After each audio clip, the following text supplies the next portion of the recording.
The newest entry to the Call of Duty franchise has landed, but not everything in it's perfectly obvious. Hi folks, it's Falcon, and today on GameRanks, 10 things Black Ops Cold War doesn't tell you. Starting off at number 10, which gun is the most OP?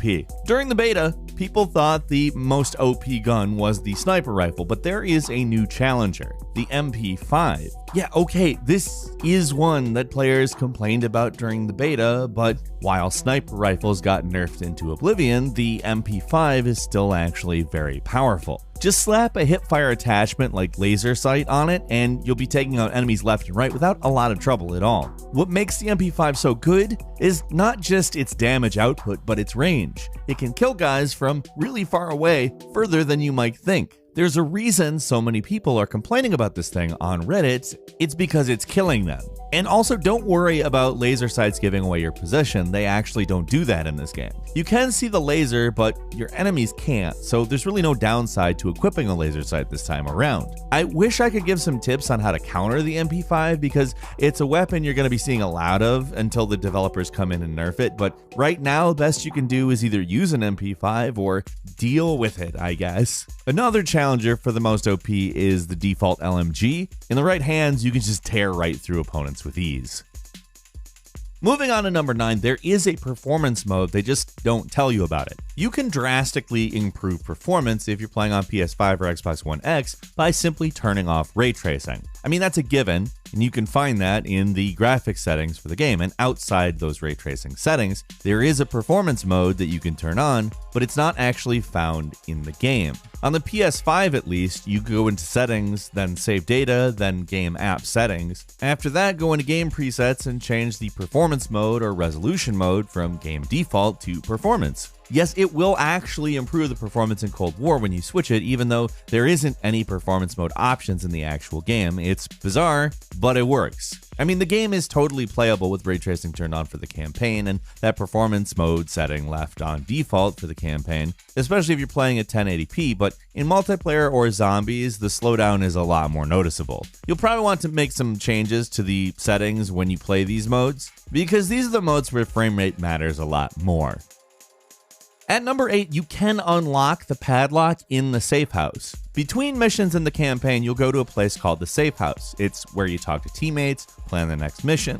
But there is also a little secret here as well. If you look around, you'll find this padlock with a 6-digit code. Besides it is a little clue listing 3 documents you can find outside the safe house, and the order they're listed in is the order you'll need to input the numbers found on each document. Now, the first document you'll need is the clinical record, found in the small hallway that doesn't go anywhere. There's 2 numbers highlighted, 1 and 1. Second document is the Warren Commission report. It's on the ground next to the padlock. It has the numbers 2 and 2. Last document's in the dark room and is called the Dallas News article. It has the last 2 numbers, 6 and 3. So if you put that all together, it's 11/22/63, which doesn't sound familiar, but this one might get you. It's actually the date of the Kennedy assassination. What's the connection? Well, remember the first Black Ops game, the ending implied you're the dude who may have assassinated Kennedy while under Soviet mind control. Yeah, these games are nuts. What you find behind the door isn't really so sinister, though. It's an arcade cabinet where you can play all the games you unlock throughout the campaign.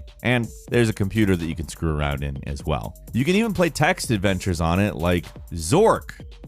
At number 7, settings for your console for playing this game in multiplayer. For most PCs, these settings are not necessary, but for consoles, the game's introduced a few options that can make your multiplayer experience a little smoother, because you're using a controller. A big new one is the fact that console players can now finally adjust their field of view. If you bump it up, you get a wider view of the area, although if you crank it up too high, you might encounter some graphical issues, and it also might look extremely weird to you. Bumping it up by 10 or 20 points can help you see a little bit better without running into the issues that the game warns you about, so just experiment with it and find out what works best for you. There is no reason to have motion blur on if you're playing multiplayer. It's already hard enough to spot people sometimes, so get rid of that. If the trigger effects on the PS5 are throwing you off, just turn them off in the controller settings. They're a cool addition when you're playing single player, like in simulation, but having to pull really hard on triggers for multiplayer might throw you off a bit. And if you're playing with a controller, turning on the slowdown and strafing aim assist also helps a lot. If anything, the aim assist might actually be a bit too powerful at the moment. I don't like it. At number 6, let's talk about spotting enemies. So a big complaint about this game is that it's hard to see people in multiplayer. There's a few things that you can do to give yourself a little bit of an edge, but there's no silver bullet solution that's going to work for everybody. A big one is that if you've got HDR on your TV or monitor, you should go into the setting. Again, you can't do it in-game, you'll have to do it in the console system settings and turn it off or just recalibrate it so that everything's brighter. Changing the field of view can help as well. I suggested bumping it up by 10, 20 points previously, because at 100 you can get a wider view of the map. But just to be clear, it might actually start making it hard to see other players. A lot of people recommend keeping your FOV around 90 instead. It increases the field of view somewhat without making it really any harder to spot people. Messing with the colorblind settings can actually help as well. Personally, I found the Protanopia setting to give the best visibility. I am not colorblind, it just makes certain things bolder. At least that's what it looks like to me anyhow. But try it all out, see if something actually works better for you. You may not even notice any difference. And number 5 is how to solve Operation Chaos. So in the Cold War campaign, after completing the Fractured Jaw mission, you'll unlock 2 side missions that you can play at any time. One is Operation Chaos, the other is Operation Red Circus. The thing is, you don't want to just go and play them right away because you'll need to find 3 pieces of evidence hidden in different campaign levels in order to solve a puzzle in order to get the best outcome. Like with Operation Chaos, you may take out your target, but his spiring remains intact without first decrypting a disk. Sounds confusing, and it's because it is. But let's break down and explain where to find some of the evidence for each operation and how to solve its connected puzzle. The 3 pieces of evidence for Operation Chaos are in Nowhere Left to Run, the first mission, where you'll get this one pretty much automatically. The next one's in Brick in the Wall. You find this in the interrogation room that you're asked to go check out. It's the side mission of the level. In Red Light, Green Light, you can find things upstairs in the fake 80s bar. It's also connected to the side mission of this level. Now, to actually decrypt the disk, though, you have to look for the encoded message. On it, you'll see a sequence of numbers alternating red and blue. The actual number sequence is random, so just look at the red numbers and try to figure out the pattern. You're supposed to fill in the missing number, and the actual pattern is pretty basic as long as you remember that the red number pattern and the blue number pattern are completely separate. Now take the 2 numbers you get from that, which should make a 4-digit code, and check the numbers station broadcast. That lists a series of numbers that connects with the name of a city. So find the city name that matches your code, and that's what you should put as your answer for decryption. Now the second part, you want to check the coded newspaper. In the headline, you'll see some conspicuous red letters, which when you put them together, make the name of a city. Now just remember the name and check the number station broadcast again to get the code that's connected to the city. That's your second password for the decryption. Now this stuff is a bit laborious, but now you can finally run Operation Chaos and expect to actually get the best outcome. And number 4 is how to solve Operation Red Circus. Yeah, I've split this into 2 points because these are pretty complicated actually. Red Circus also requires 3 pieces of evidence, which can be found in these 3 missions. Brick in the Wall, kinda hidden behind a vent in Krause's apartment. It's actually pretty easy to miss, so look closely at everything when you're in his apartment. The next mission is Echoes of a Cold War, which is in the old command room on a table, and in Desperate Measures, which is in the records room. It's actually also disguised as a wristwatch as well, so that's what you gotta be looking out for. For this operation, you need to figure out who's a mole in a list of suspects, and it's kind of like a more deadly version of Who or Clue, as you'll soon see. Again, the identities of the mole are randomized, so you can't just say which ones to pick, which means we'll have to explain the puzzle. First, look at Krause's ledger. He gives you a list of cities and dates. You'll need to cross-example those cities with recent travel lists of all the suspects and take notice of the ones that overlap. Next, you listen to the audio report to find out the gender of the suspect. Finally,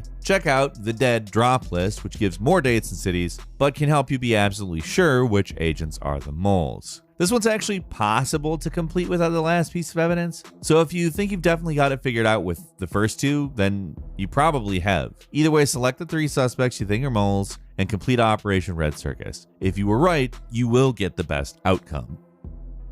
And number 3, there is a connection to Modern Warfare. Yeah, previously the Modern Warfare and Black Ops campaigns were thought to take place in totally separate universes, but with Cold War, we see that they might actually be one and the same. This isn't a small thing either. During the mission where you infiltrate the KGB, you run into a guy that might look a little familiar if you're a fan of these games. Imrim Zakiev. Don't remember the name? Well, he is the main antagonist of Call of Duty 4 Modern Warfare. He's the guy who gets his arm shot off. He's there in 1981, which seems to line up with what we know about him from the original Modern Warfare games. He looks pretty much all the same too. Bald head, long beard. Like, it's not really just an Easter egg because it's just him, but it's kind of a shock for longtime Call of Duty players to see a crossover like this happen in what we thought were separate series.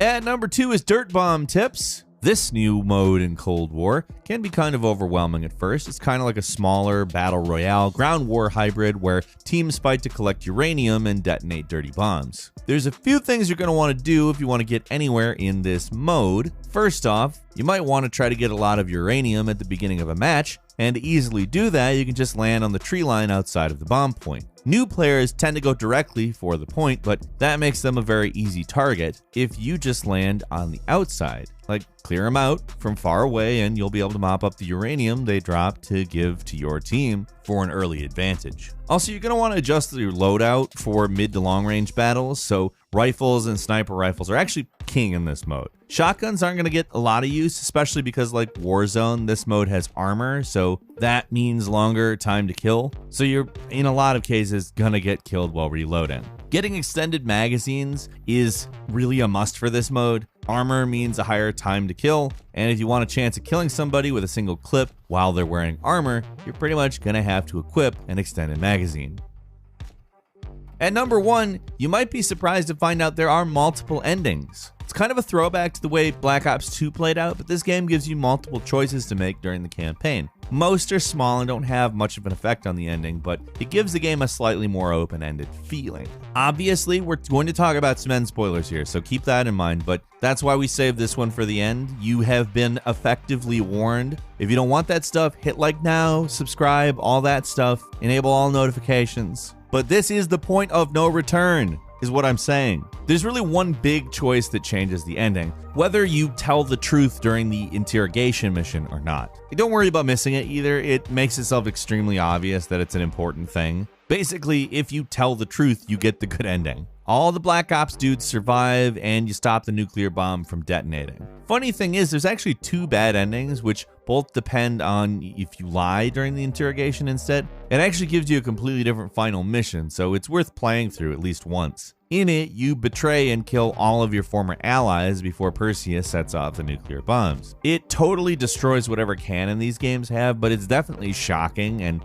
interesting at very least. In the third possible ending, you lie during the interrogation, but then when you're given the option to inform Perseus, you just don't. The bad ending plays out like normal, but instead of killing your team, they kill you. Perseus still blows up the bomb, so it's still a bad ending, but things turn out extra bad for you. And a quick bonus thing that you probably don't know just from playing, it's a quick warning for anyone playing the Checkmate map. Don't use the chopper gunner score streak. The entire map is set inside a large hangar, so when you activate chopper gunner, you end up flying around inside of the hangar, and it is nearly impossible to hit anyone. Seriously, look at this. You cannot see shit. Don't do it. Don't do it. That is all for today, though. Leave us a comment. Tell us what you think. If you like this video, click like. If you're not subscribed, now's a great time to do so. We upload brand new videos every day of the week, and the best way to see them first is, of course, a subscription. So click subscribe. Don't forget to click the notification bell. And as always, we thank you very much for watching this video. I'm Falcon. You can follow me on Twitter, Falcon the Hero, and we'll see you next time right here on Game Ranks.